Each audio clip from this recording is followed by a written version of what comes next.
ശങ്കര ചരണം ശിവ ശൈവ ശിവനെ നീ വരണം കൈകളാൽ രാവണൻ സദനം ഭംഗിയാക്കുക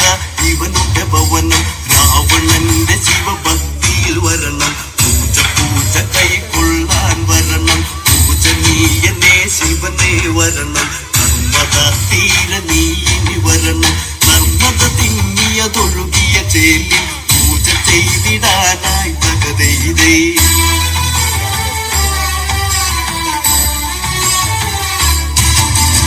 പരിവാരങ്ങളും ഒത്തതിനീറ്റ് ഒത്തൊരു പുഷ്പകരഥമതിനീറ്റ് രഥമത്തിൽ രാവണൻ ശിരസും പകിട്ട് പത്തര മാറ്റിനു മാറ്റിയ മുത്ത് കൊത്തിയ കലകളും അവനുടെ മാറ്റി അവന്റെ തൊടാൻ കൊതിക്കൊണ്ടൊരു കാറ്റ് കാറ്റ് കാലനോടൊത്തൊരു മാറ്റി ഗംഗ വാഴുന്ന രാവണ മാറ്റി ശങ്കര ശങ്കര പാദം അതിന്